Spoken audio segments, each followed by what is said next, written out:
भगवान शिव के रौद्र और न्यायप्रिय स्वरूप। उन्हें काशी के कोतवाल कहा जाता है, जो अधर्मियों को दंड देते हैं और धर्म की रक्षा करते हैं।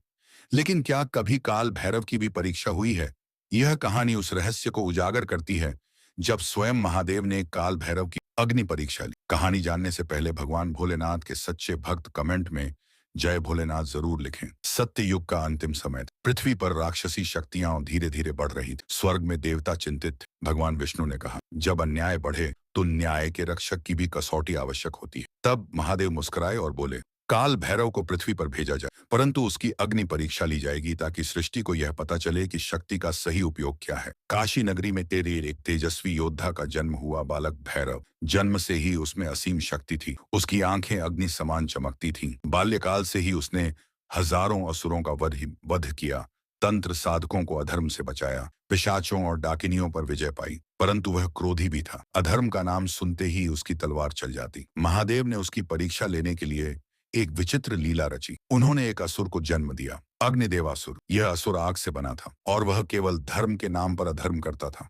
वह वेदों का पाठ करता, पूजा करता, पर भीतर से दुष्ट था। वह काशी आया और लोगों से कहने लगा, जो मुझे अग्नि में फूल अर्पित करेगा वह मोक्ष पाएगा। लोग डर के कारण उसकी पूजा करने लगे।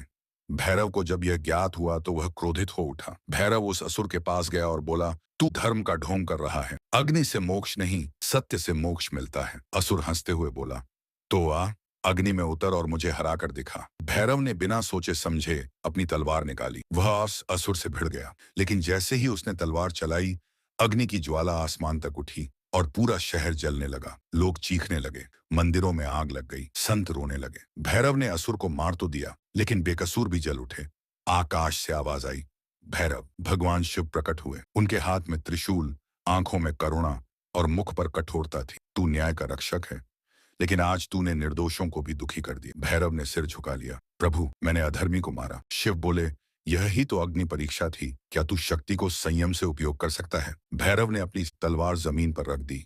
वह काशी से निकलकर श्मशान में चला गया और वहां बैठकर मुंह सिल लिया, आंखें ढंक लीं, दृष्टि नियंत्रित रहे और 21 दिनों तक अग्नि में तप किया, बिना किसी से बात किए।